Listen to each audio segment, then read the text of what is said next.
In this lesson, we're going to model data using exponential functions. Exponential growth is when we have an increasing exponential function. We talked about this in previous lessons. In order for us to have an increasing function, a has to be greater than 0 and b is going to be greater than 0 when we're using y equals a times b to the power of x as our exponential function. So if you can see in this diagram, on the side we've got an exponential function that's increasing and a is our y-intercept. Let's take a look at an example of exponential growth. In example 1, it says the population of Canada from 1871 to 1971 is shown in the table below. In the third column, the values have been rounded. So in the third column, we've got population of Canada in millions, where in column 2 we have actual population of Canada. So we're going to graph the population of Canada in millions and use that rounded value.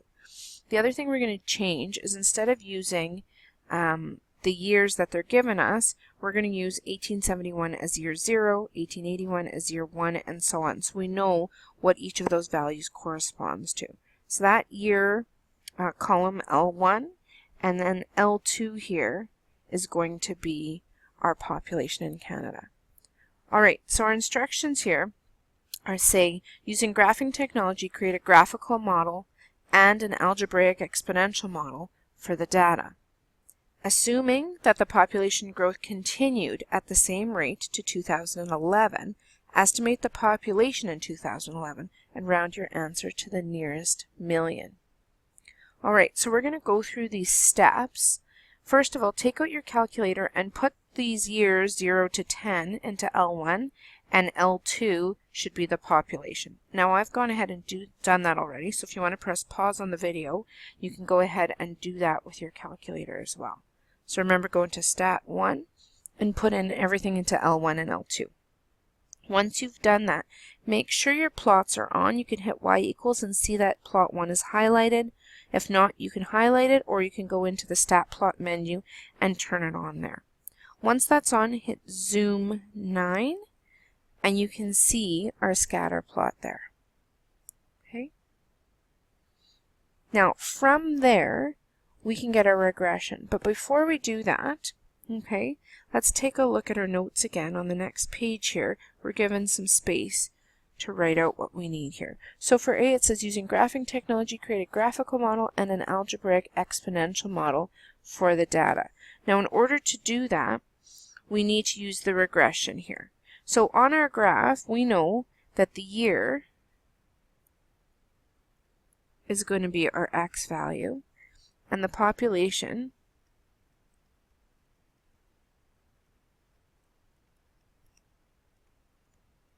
is going to be our y value, right? And we're going to have this exponential curve because we can already see our scatter plot. So let's go ahead and follow these steps. We're going to do the same steps we were doing before, but we're going to choose exponential regression. So if you go into your calculator, we go into Stat, Calc. We're going to go down and find exponential regression. And in my calculator, that's 0. Enter. And I'm going to get A as 2.668 and so on, and B is 1.2398. So rounding those, I get an equation, y equals 2.67 times 1.24 to the exponent of x. So that's our exponential model. Okay. In terms of our graphical model, if we put this in to y equals using vars 5 equation, and then we hit trace or graph, we can see our our curve of best fit going through our scatter plot. Now, in order to draw this, whenever we draw something on the graph, we need at least one point of interest to give us some reference as to what's going on. So if you go second trace value and get the y-intercept, I can see that the y-intercept is 2.67. So putting this on my graph here, I can draw my curve of best fit and my y-intercept of 2.67. Now it makes sense that my a value matches my y-intercept. However, that's not always the case when we're looking at our table of values. Because if you look at our table of values on the previous page, you would see that for 0, it should be 2.44. So just make sure you're aware of when you're drawing the curve of best fit versus when you're doing your scatter plot, those values might not always correspond. Okay, so we've got our graphical model and we've got our equation as well. So now let's take a look and figure out B. And B asked us, assuming that the population growth continued at the same rate to 2011, estimate the population in 2011 and round your answer to the nearest millionth. Well, if we know that L1 is our X value, and that represents our years, right, then we're going to put in a value for X that corresponds to 2011. The last value in our table of values here is L1 being 10, corresponding to 1971. So if we use that, right, so an X value of 10 corresponds to 1971. Well, 2011 minus 1971 would give us 40 years, right? But we're doing one L value for every increase, right? So if we add on to that, right, that would give us an X value of 14 corresponding to 2011, right? Because that's 40 years later, or 40 jumps in our table. Okay, so if we use the second trace value function,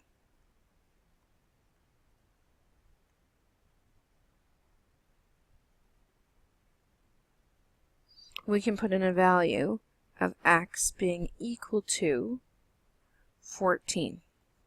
Now if we go there and we try that, we're going to run into trouble. We put in 14. And this happened to a lot of us. Well, why is that a problem? So always go to and see what the issue is. Well, they're saying the issue is with the 14. So what does that indicate to me?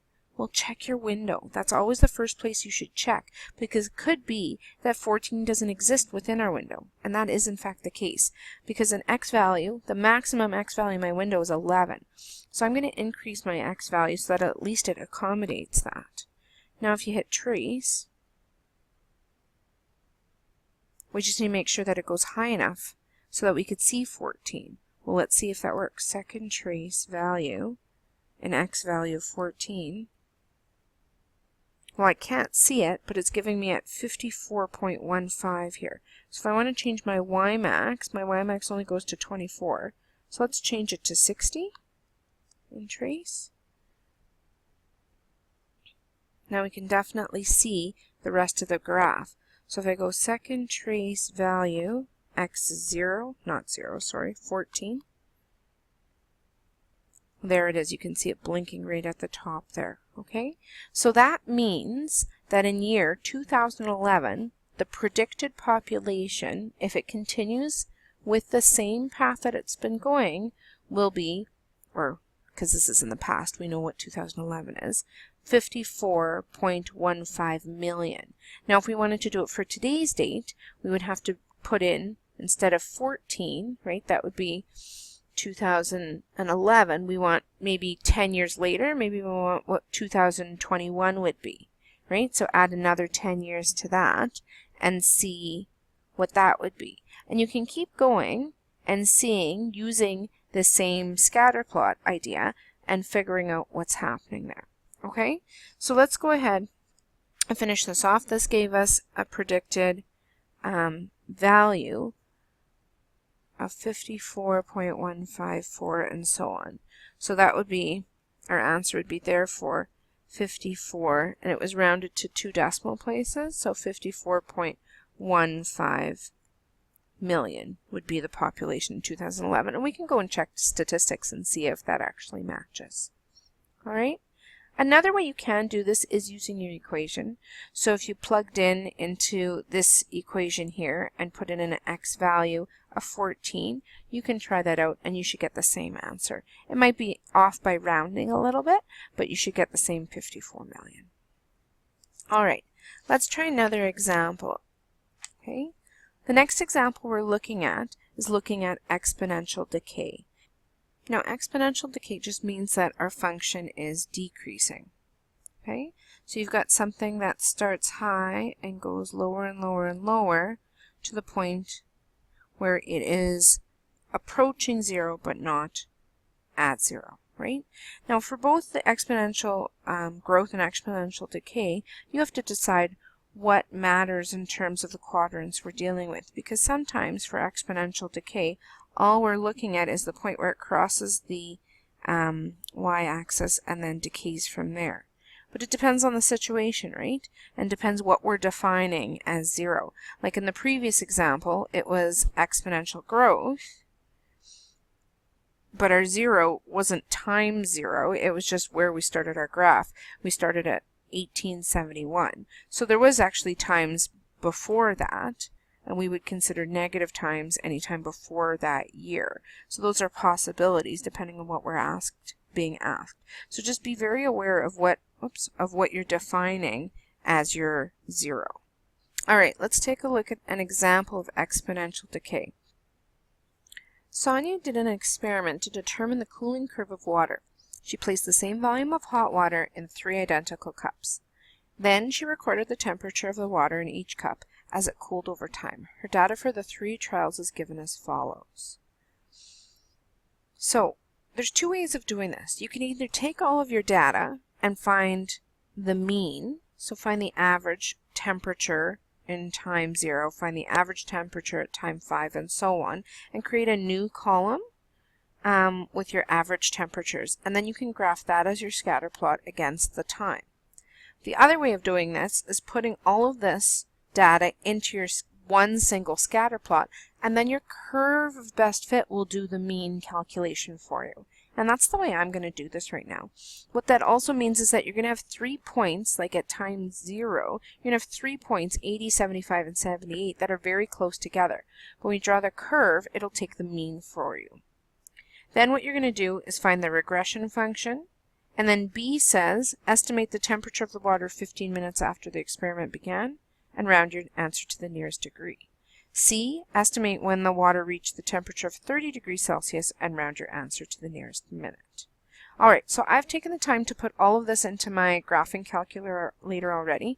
If you want to hit pause on the video, you can go ahead and do this along with me. Alright, so here's my data, and you can see it's a very long list of 0, 5, 10, and I've done that. All 3 trials are in here, right? So you can see that's a very long list. Now we can go in and hit zoom 9 and see all of our data, and you can see all those points all clustered together. You can also see the exponential decay curve, right? You can see that we start out high and it's decreasing. Let's get the regression function. So we go into Stat, Calc. We're going to go to 0. Now if I press up instead of down, you can kind of go back the other way if it's quicker to get to exponential regression, or if you know it's 0, you could just hit 0 and enter. So here's my new equation, y equals 78.68 times 0.97 to the exponent of x. Okay, let's go and record that. So on the next page, we've got space here to record that. Our exponential regression function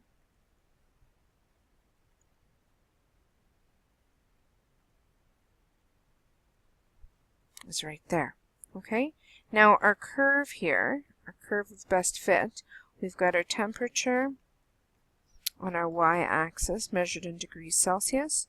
We've got our time measured in minutes on our x-axis. That is required.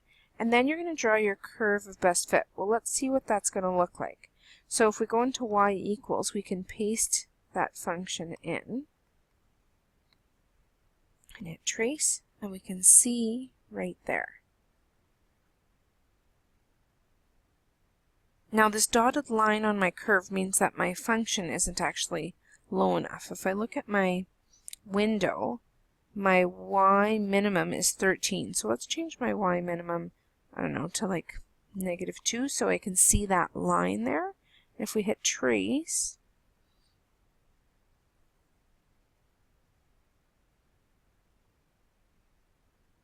that's better. I still can't see what's going on. So let's just change that to -10 for now, and then we can see if we need to adjust it according to our other data. So there's our function, and we can see it's eventually going to approach 0, right? So let's graph that. We're starting here, and our function is eventually approaching 0. Now, what is my y-intercept? I know what it is according to my table, sort of, because I've got 3 values, 80, 75, and 78. And if you go back and look at your table. So how do you know where to start your graph? Well, you set the second trace function and find out what the y-intercept is.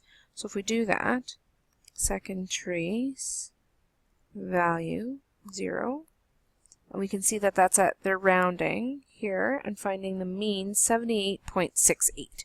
So that's what I'm going to put in as a value on my 78.68 degrees Celsius. Okay, and that would be considered a complete graph. Now, there's other questions that we were asked. Construct a scatter plot, done. We did that. Determine the equation of the exponential function, we've done that. Now B says estimate the temperature of the water 15 minutes after the experiment. So that's interpolating between 10 and 20, right? And round our answer to the nearest degree.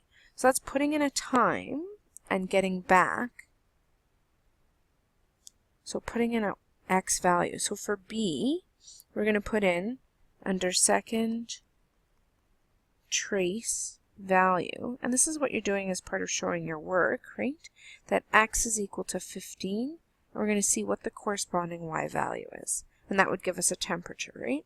So second trace value of 15, enter, and that gives us a temperature of 51.00 or 01 if we're rounding degrees Celsius.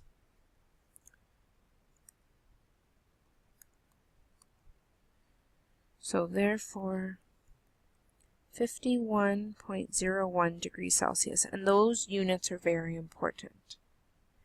For C asked us, estimate when the water reached a temperature of 30 degrees Celsius, round your answer to the nearest minute. So now we're not given an x value, we're given a y value. So how do we put y values into our calculator? Well, the only place we can put them in is y equals. So I'm going to put in a y value of 30 and hit trace, and we can see that that crosses my curve of best fit, which is perfect because we want to find that point of intersection. Where does 30 degrees Celsius touch? So what is the time there? So we go second trace intersect, and we confirm that this is my first curve, my second curve, enter, and we can see that that would happen at 33.37 minutes. All right, so putting in what we did here for C, we graphed y equals 30, and then we used the second trace intersect function and got a value of x is equal to 33.367. So we can say that it would reach that temperature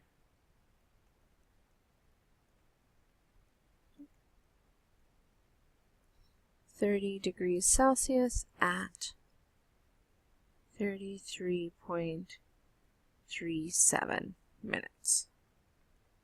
And if you want, instead of at, you could write after, because it's a little bit after. All right. That's it for today's lesson. Just to recap, we looked at exponential growth, where we have increasing functions, exponential decay, where we have decreasing functions, and looked at how to draw a scatter plot, draw the curve of best fit to do our exponential regression, And then once we had that, we can interpolate and extrapolate data from that. Thanks for joining me today's lesson.